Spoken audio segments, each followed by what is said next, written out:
Good afternoon, gardens. And early today, I did a short on the guava tree that I told you guys it wasn't doing good.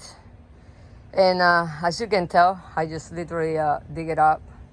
And I thought it was a possibility that I could save it, but it's none of that. I have really bad root nematodes. And I have worked my soil a lot, but it's still a problem. And guava trees are susceptible to nematodes. It's kind of like fig trees. They kind of have the same issue. But so is a lot of other stuff that you put in the ground. But you know, I have sweet potato, kind of like a ground cover. And as you can tell, look at it. They're all really bad because of the root nematodes. But I want you to see the roots of the guava tree.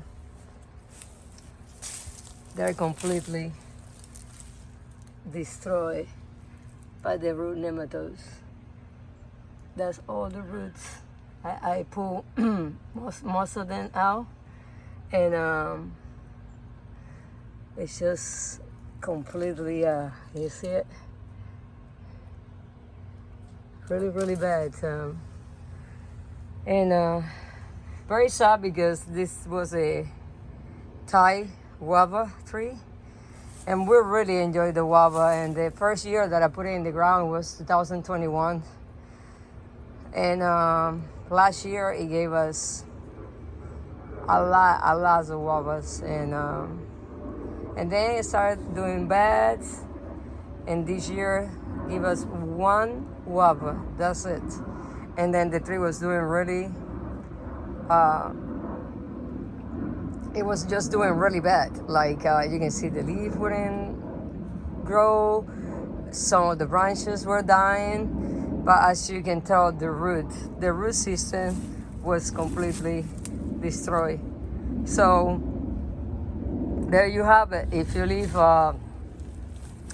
you live in Orlando, but if you live in Florida in general, we have a lot of issues with the nematodes. It's a lot of ways that you can try to solve the problem. There are like good nematodes, solarize the soil. Some people say marigold, crab shells, shrimp shells, and things like that. And there's some solutions, but no solution is actually a quick or easy.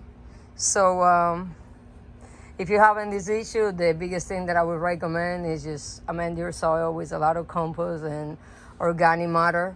That's what helps the most, because root nematodes feed in like sandy,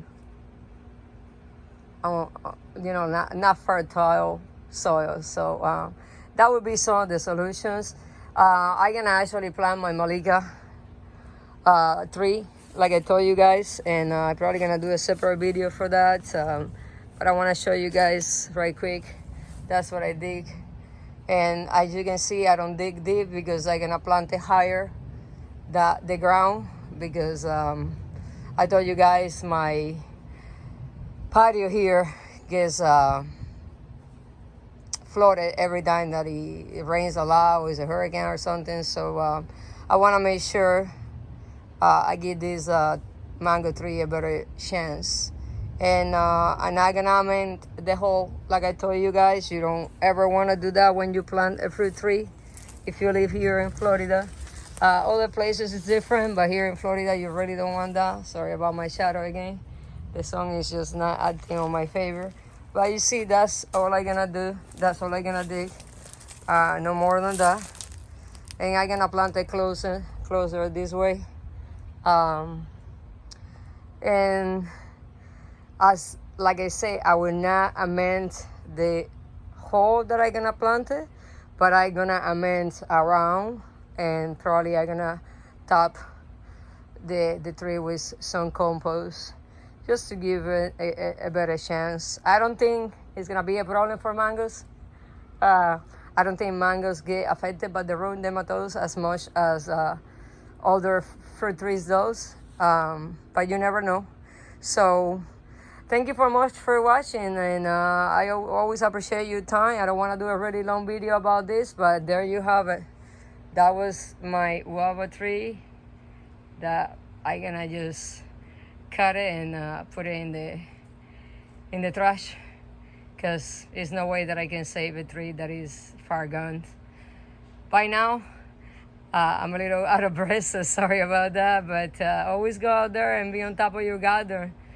Your garden needs you to supervise, because I think I would have saved this tree if I put it out of the ground last year when I saw that it started decline. But I didn't think it was that bad, and this is the results. Sometimes we win, sometimes we lose, and the best thing is that we learn from every experience, and we know how to do it better next time. Keep on planting. Please like and subscribe if you like my videos, and as always, God bless you. Bye now.